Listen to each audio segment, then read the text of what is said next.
Assalamualaikum warahmatullahi wabarakatuh. Di sini kami dari kelompok 3 akan mempresentasikan proposal kami dengan judul pengembangan media pembelajaran berbasis Zipquiz pada mata pelajaran Sejarah Kebudayaan Islam kelas 11 di MAN 1 Boyolali. Berikut videonya, mari kita simak bersama.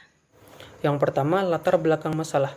Melalui observasi pra-penelitian diketahui bahwa proses pembelajaran SKI yang berlangsung di kelas 11 MAN 1 Boyolali masih didominasi oleh metode ceramah, sehingga interaksi belajar dan mengajar menjadi kurang variatif. Di sisi lain, peserta didik seringkali kedapatan menggunakan ponsel selama pembelajaran berlangsung, yang mana hal tersebut membuat fokus mereka terganggu. Kondisi tersebut tentu saja berpengaruh pada rendahnya pemahaman terhadap materi yang diajarkan hari itu.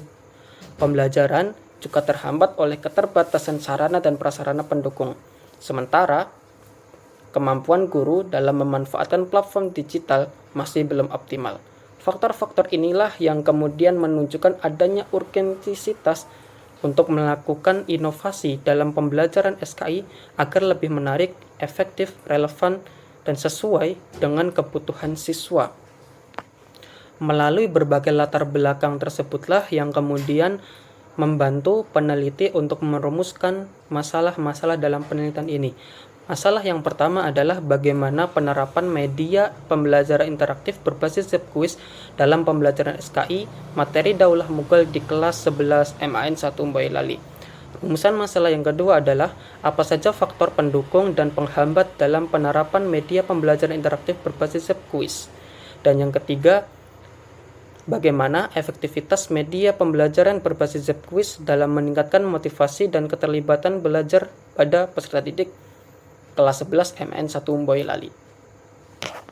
Kemudian yang ketiga, setelah proses perumusan masalah tersebut, akhirnya penelitian ini memiliki 3 tujuan yang relevan dengan rumusan masalahnya. Tujuan yang pertama adalah untuk menggali persepsi dan pengalaman peserta didik terhadap penggunaan media interaktif dalam pembelajaran SKI materi Daulah Mughal yang berbasis Zipquiz. Tujuan yang kedua adalah untuk menganalisis faktor-faktor yang mendukung dan menghambat penerapan media pembelajaran interaktif berbasis Zipquiz. Dan tujuan penelitian yang ketiga adalah untuk mengidentifikasi dampak awal penggunaan media Zipquiz terhadap keterlibatan dan motivasi belajar siswa dalam pembelajaran SKI kelas 11 di MN 1 Boyolali.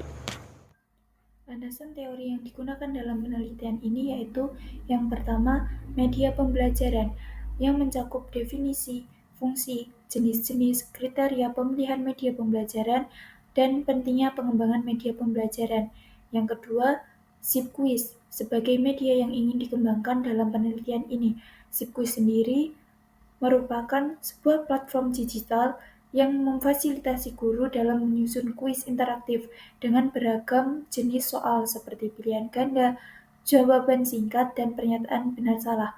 Di sini juga dijelaskan mengenai langkah-langkah pengembangannya baik dari cara pembuatan kuis maupun pengaplikasiannya bagi siswa, serta bagaimana kelebihan dan kelemahan Zipquiz. Kemudian yang ketiga yaitu mata pelajaran sejarah kebudayaan Islam kelas 11 yang mencakup pengertian, tujuan pembelajaran, karakteristik, dan ruang lingkup pembelajaran. Dan yang terakhir yaitu materi Daulah Mughal yang mencakup sejarah dan para pemimpin yang berkuasa. Kemudian penelitian terdahulu yang relevan dengan aspek penelitian ini yaitu penelitian yang dilakukan oleh Ahmad Akun Firmansyah dan Anggi Nurmahalani pada tahun 2021. Selanjutnya, penelitian oleh Anissa Putri Cahyani pada tahun 2024. Selanjutnya, kerangka berpikir yang menggambarkan mengenai alur dari penelitian yang akan dilakukan. Di sini digambarkan bahwa proses pembelajaran sejarah kebudayaan Islam di kelas 11 MAN 1 Boyolali masih bersifat konvensional, yang mana masih didominasi dengan metode ceramah dan masih bersifat satu arah, sehingga peserta didik cenderung pasif. Untuk itu, diperlukan inovasi pembelajaran yang interaktif. Berdasarkan latar belakang masalah, belum ada penelitian yang mengkaji efektivitas media Zipquiz dalam pembelajaran sejarah kebudayaan Islam.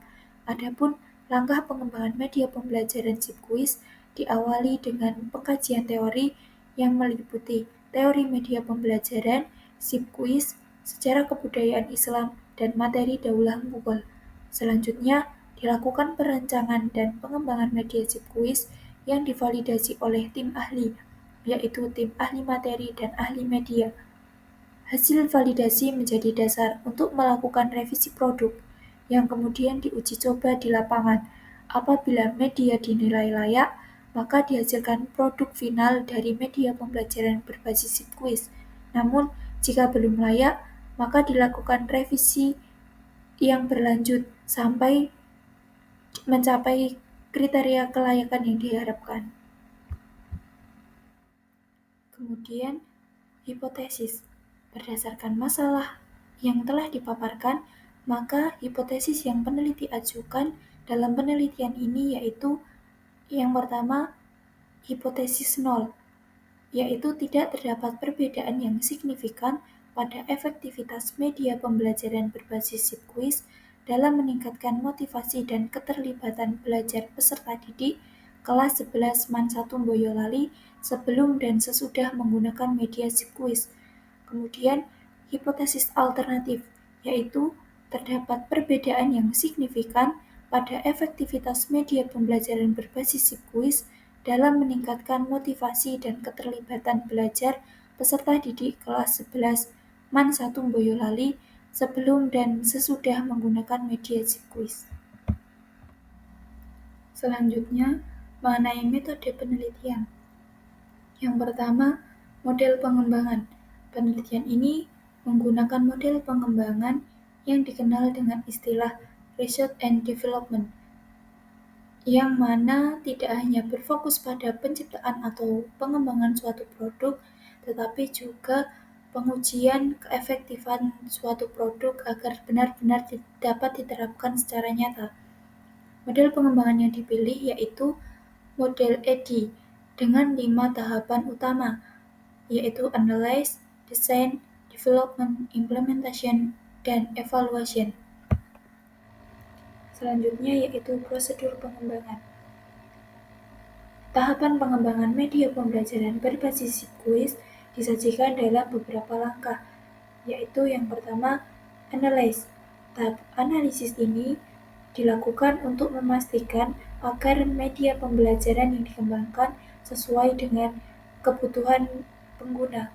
Pada tahap ini, peneliti melakukan analisis masalah mengenai proses pembelajaran sejarah kebudayaan Islam di kelas 11 MAN 1 Boyolali. Dalam hal ini, ditemukan masalah bahwa pembelajaran masih didominasi dengan metode ceramah yang bersifat satu arah, sehingga keterlibatan peserta didik dalam pembelajaran masih rendah. Setelah mengetahui masalah yang dihadapi, kemudian dilakukan analisis kebutuhan untuk menemukan solusi. Dalam penelitian ini dilakukan untuk mengetahui efektivitas pengembangan media pembelajaran Zipquiz dalam meningkatkan keterlibatan peserta didik. Yang kedua yaitu tahap desain, yang dilakukan dengan penyusunan konsep media pembelajaran berbasis Zipquiz, kemudian penyusunan flowchart, dan penyusunan storyboard atau draft awal produk, dan yang terakhir penyusunan instrumen validasi. Tahap yang ketiga yaitu development atau pengembangan, yaitu langkah yang dalam mewujudkan blueprint dan storyboard yang sudah divalidasi untuk dijadikan produk akhir. Tahap selanjutnya yaitu tahap implementation, yaitu tahap setelah pengembangan di mana tahap ini dimulai untuk menerapkan media yang dibuat dengan menguji cobakan langsung dalam pembelajaran SKI di MAN 1 Boyolali kelas 11. Dan tahap terakhir yaitu tahap evaluation. Pada tahap ini, pengembang menilai efektivitas media yang diimplementasikan dengan melakukan evaluasi formatif dan evaluasi sumatif. Evaluasi formatif dilakukan dengan validasi dari tim ahli, yaitu tim ahli materi dan ahli media, dan penilaian dari peserta didik.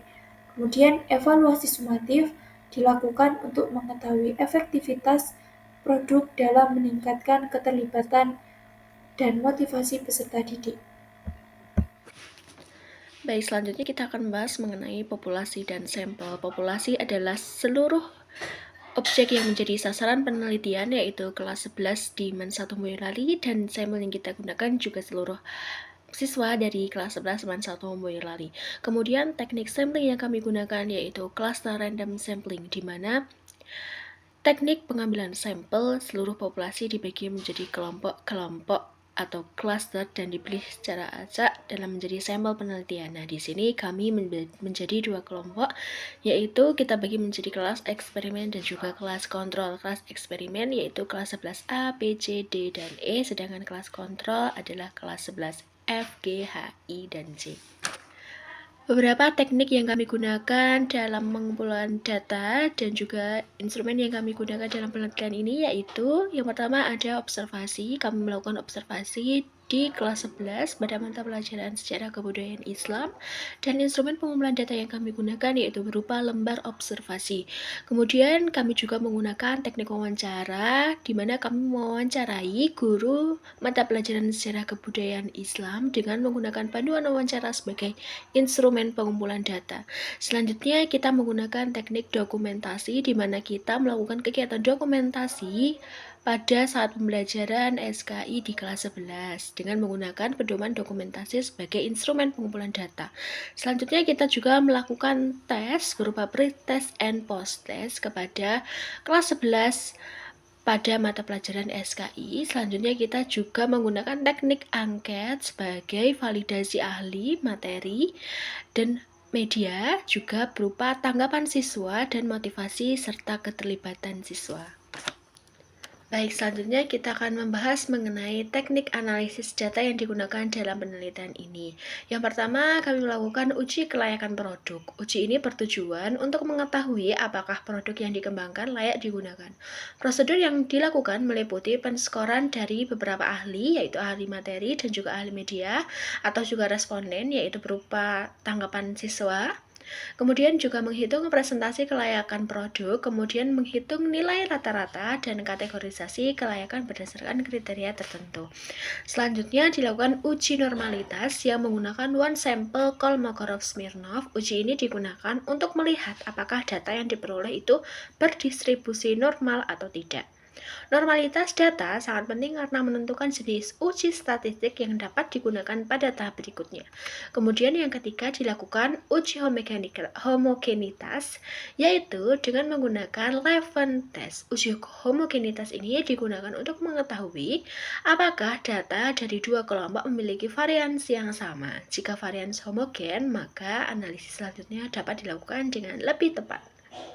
Kemudian uji yang keempat yaitu uji hipotesis menggunakan uji T atau T-test. Uji ini digunakan untuk melihat apakah terdapat perbedaan yang signifikan antara dua kelompok, misalnya antara kelas eksperimen dan kelas kontrol, atau sebelum dan sesudah perlakuan. Nah, di sini kami akan melihat apakah ada perbedaan dari siswa yang menggunakan aplikasi atau website Zipquiz, dan juga pada siswa yang tidak menggunakan aplikasi Zipquiz atau yang belum menggunakan aplikasi Zipquiz. Nah, apakah terdapat perbedaan, apakah tidak? Kami melihat itu.